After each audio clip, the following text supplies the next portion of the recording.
Hello everyone, 2026 ব্যাচের তোমরা তো অবশ্যই তোমাদের শর্ট সিলেবাসটা পেয়ে গেছো। তো তোমাদের শর্ট সিলেবাসের ইংলিশ সাবজেক্টটা নিয়ে আজকে আমাদের এই টপিক।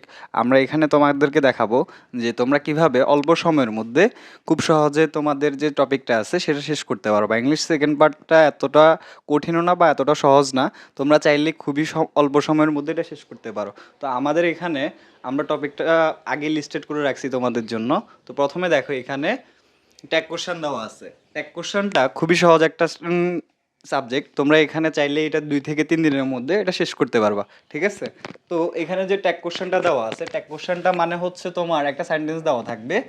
এই সেন্টেন্সটাকে তোমাদের প্রশ্নবোধক বানাতে হবে, ঠিক আছে? এটা শেষ করতে তোমাদের বেশি সময় লাগবে না। আর ট্যাগ কোশ্চেন শিখতে তোমাদের সর্বোচ্চ গেলে 10 থেকে 15টা বা সর্বোচ্চ গেলে 20টার কাছাকাছি তোমাদেরকে রুলস শিখতে হবে। আর এগুলো রুলসগুলো খুব এতটাও কঠিন বা কঠিন না এত কিছু। তোমরা চাইলে খুবই সহজের মধ্যে শেষ শেষ করতে পারবা, ঠিক আছে?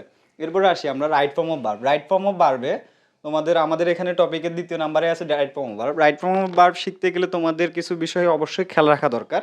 যেমন হচ্ছে তোমাদের টেন্স শিখতে হবে প্রথমেই। তোমরা যদি টেন্সটা ভালো করে না জানো, তাহলে তোমাদের রাইট ফর্ম অফ ভার্বটা শিখতে গেলে তোমাদের অনেক ধরনের সমস্যা তৈরি হবে, ঠিক আছে? এই জন্য তোমরা টেন্স শিখে রাখবা আগে ভাগেই। আর হচ্ছে রাইট ফর্ম অফ ভার্ব শিখতে তোমাদের সর্বোচ্চ গেলে, যদি ভালোভাবে শিখতে চাও, তাহলে অবশ্যই তোমাদের 1 সপ্তাহ সময় নেওয়া দরকার। 1 সপ্তাহ সময় নিয়ে তোমরা রাইট ফর্ম অফ ভার্বটা শেষ করতে পারবা, ঠিক আছে? আর রাইট ফর্ম অফ ভার্বের মধ্যে অনেকগুলো রুলস আছে যেগুলো অনেক বেশি ইম্পর্টেন্ট তোমাদের। আমরা এটা পরবর্তী ক্লাসগুলোতে এটা নিয়ে আলোচনা করব। রাইট ফর্ম অফ ভার্বটা সম্পূর্ণভাবে তোমরা যাতে শেষ করতে পারবো সেটা নিয়ে আমরা কথা বলবো, ঠিক আছে? এরপর হচ্ছে suffix and prefix. Suffix and প্রিফিক্সটা খুবই সহজ একটা বিষয়। এটা শিখে তেমন কিছু না। এখানে তোমাকে যদি তুমি এটা ভালোভাবে শিখতে চাও, তাহলে তোমাকে অবশ্যই তোমার গ্রামার থেকে ভালো করে সাফিক্স, অনেকগুলো সাফিক্স শিখে নিতে হবে এবং প্রিফিক্স শিখে নিতে হবে, ঠিক আছে? এরপর আসি পাঞ্চুয়েশন অ্যান্ড ক্যাপিটালাইজেশন। তো এই যে পাঞ্চুয়েশন অ্যান্ড ক্যাপিটালাইজেশনটা, এটা আমরা ক্লাস 6 থেকে করে আসতেছি। আমাদের এটার সাথে অনেক ভালো পরিচিতি আছে, ঠিক আছে? এটা শেষ করতে তোমাদের সময় লাগারে কথা না। তোমরা সর্বোচ্চ গেলে 1 দিনের মধ্যে এটা শেষ করতে পারো। এখানে তোমাকে শুধু দাড়ি, কমা ইত্যাদি এগুলো ব্যবহার করা শিখতে হবে শুধু। এগুলো খুবই সহজ। তুমি যদি ইংরেজিতে অর্থটা বুঝো, তাহলে অবশ্যই তুমি পাঞ্চুয়েশন ক্যাপিটালাইজেশনটা সবচাইতে ভালোভাবে শেষ করতে পারবা, ঠিক আছে? এরপরে হচ্ছে চেঞ্জিং সেন্টেন্সটা, যেটা তোমাদের জন্য একটু কঠিন হবে।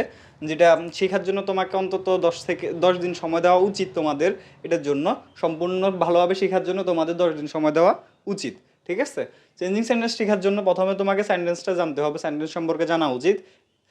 এরপরে তোমার চেঞ্জিং সেন্টেন্স শেখাটা শুরু করবা তোমরা অবশ্যই, ঠিক আছে? এরপর হচ্ছে ফিল ইন দ্য গ্যাপস। এটা জন্য তোমাদের কিছু রুলস জানা দরকার। এটা শিখতে গেলে একটু তোমার সময় দেওয়া দরকার। তোমরা এখানে হয়তো তোমাদের আমরা দেখছি যে আমাদের ছোট যারা আছে, তারা বেশিরভাগে ফিল ইন দ্য গ্যাপস যেটা, এটা খুবই সহজ মনে করে, কিন্তু এটা এতটাও সহজ না। তোমরা এটা যদি শিখতে চাও, তাহলে তোমাদেরকে অনেক ধরনের নিয়ম শিখতে হবে, ঠিক আছে? আর এটা সাধারণত সবাই যেভাবে শেষ করে বা যেভাবে এটা সমাধান করে, সে নিয়মটা কিন্তু না। তোমাদেরকে নতুন ধরনের নিয়ম ব্যবহার করে এটা শিখতে হবে, ঠিক আছে? আর প্রিপোজিশন, যেটা প্রিপোজিশনটা তো সবার পারারই কথা। এটা বেশি দিন সময় লাগবে না, সর্বোচ্চ 2 থেকে 3 দিন সময় লাগবে তোমাদের প্রিপোজিশনটা শেষ করতে।